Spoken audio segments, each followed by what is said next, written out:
Ito sa Duterte Youth. Alam nyo, 2019 yung complaint. No? So, ano naman nasasabihin ng taong bayan dyan? Yun na nga. Di ba? Hindi kaya may pwersang humaharang talaga sa kanila, no? Ayun na, para hindi makaupo itong kanilang representante. Tuloy, isa tayo sa mga pumupuri ngayon sa COMELEC. Pero again, tama yung sinasabi mo, baka ito sa party list, baka dito pa tayo sumabit. Baka dito pa sila matandaan. Yan na nga. Ngayon pa ba masisira? Gano'n.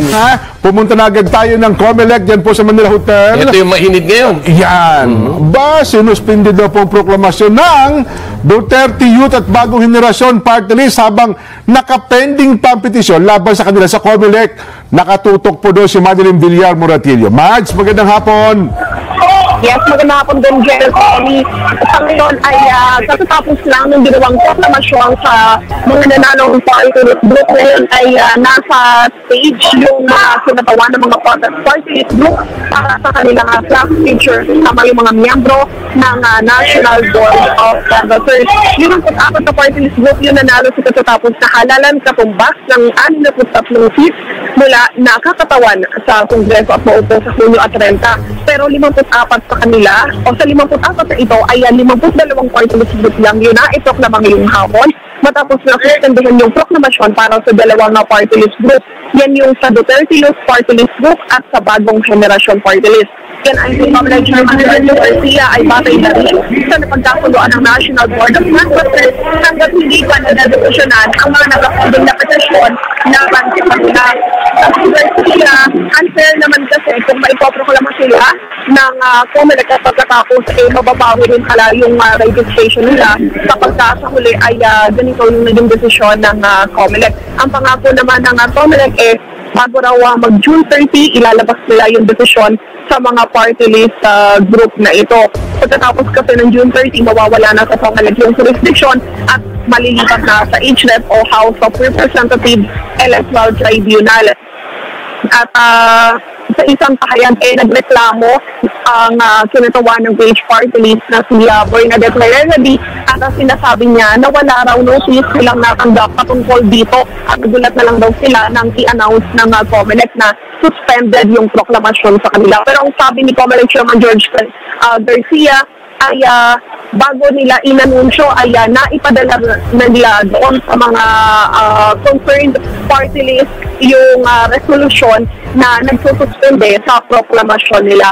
Kahapon na ibigay naman yung mga invitation at napasabihan na sila na huwag na lang mapunta rito dahil nga sa hindi naman sila kasama sa mga ipoproklama. So yan ang kasalukuyang sitwasyon mula dito sa 10th City sa Manila Hotel. Balik sa inyo, Janet Nelson. Mads, meron bang particular na complaint? Una, doon sa Duterte Youth. Pangalawa, doon sa BH Party List.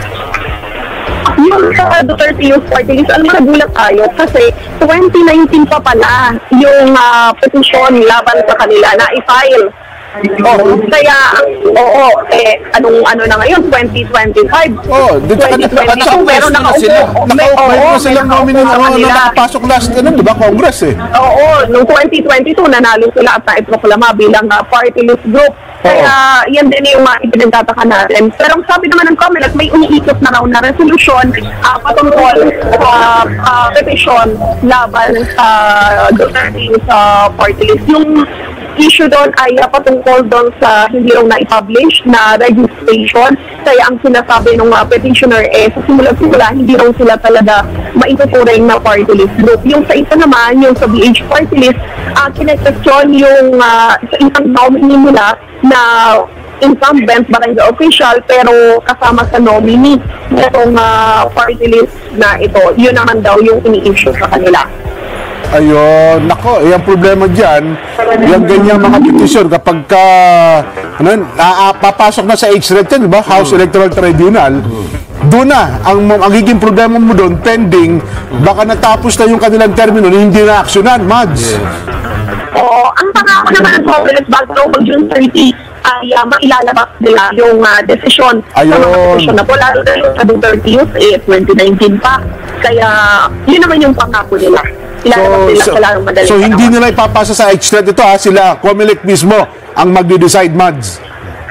Yes, Jen. Oo, yan ang target nila. Sa kanila mismo, yung mailalabas na desisyon. Ayan. Sa Sagip Party List ba, sino ang pumasok ngayon? Nakailang nominado? Kung hindi tayo nagkakamali, yung first nominee nila ay Paulo Marcoleta. Tama. Number 27 sila. Anak ni Comandante Marcoleta, si Paulo. Oo. Number 27 sila sa ranking ng NBOC. Aha. Ang kanilang nakuwang percentage ay 0.97% o pakulas ng 405,297. Ayan. So, kumpleto yung 63 minus yung yung apat, yung Duterte Youth at saka yung BH. Pag sinama sila, 63 lahat yon na mga naiproklama. Yes, tama. 63 lahat yung pwedeng makaupo sa pagbukas ng susunod na kongreso. Ayan. Mads, thank you very much at magandang hapon mula po dyan sa bahagi ng Manila Hotel sa... Napapansin ko lang dito, no? Alam mo, ang ganda na eh. Simula nung nag-umpisa tayo, kampanya, eleksyon, tabulation, ngayon, proklamasyon na. Ngayon pa ba masisira ang ano? Gano'n yung... Would you imagine, ito sa Duterte Youth. Alam nyo, 2019 yung complaint. No? So, ano naman nasasabihin ng taong bayan dyan? Yun na nga. Di ba? Hindi kaya may pwersang humaharang talaga sa kanila, no? Ayun na, para hindi makaupo itong kanilang representante? Umaga, ang ganda na eh. Ang linis na. Sana naman wag nating hayaang madungisan itong eleksyon. Sasabit pa ba kayo sa party list, ano? Oo, dyan pa. Doon pa sa party list sumabit. Baka bagamat mayroong ilang mga, alam mo naman, ayaw naman natin, hindi sa minimianos natin, yung nangyari. Actually, isa tayo sa mga pumupuri ngayon sa COMELEC, pero again, tama yung sinasabi mo, baka ito sa party list, baka dito pa tayo sumabit. Baka dito pa sila matandaan. Yan na nga. Hindi roon sa ganda ng proseso, sa naumpisahan nila, at ito nga, last na to eh. Oo. Tapos na to, tapos yung mga konting mga problema sa lokal, diba? But again, sa national, mission accomplished. Yan. But again, bagamat may mga paratang na mga may dagdag bawas, etc. Hindi naman nawawala yan. Dito lang sa Pilipinas yung kung hindi ka nanalo, natalo ka. Hindi, nadaya, di ba? Pero yung salitang yun ay bang mapapawalang saysay na yan sa nangyayari ngayon? Kasi una, yung ating election na electronics. Electronic? Yung sinasabi nga naman ng mga computer sabis na electronic, mas matindi dayaan dyan dahil hindi mo nakikita eh. Yun lang ang paratang ng kabila. Pero sa kabuuan naman, mukhang majority ng mga Pilipino ay kumbinsido naman sa nakalipas na halalan. Dahil mabilis. Mabilis naman ang naging proseso. At nakita naman natin na walang masyadong reklamo. Wala. Meron lang agam-agam na lang. May mantakin mo, nung bumoto tayo ng hapon, bandang gabi, alam na natin kung sino mananalo. Di ba? Maging sa national position. Hindi gaya noon, nung unang talo ni Marcos, di ba natulog pagising talo na? Ngayon nata, dapat nung nakaraan, mga 4 na araw kang hindi matutulog. Ngayon, di ba? Hindi, bawal matulog noon. Yun nga.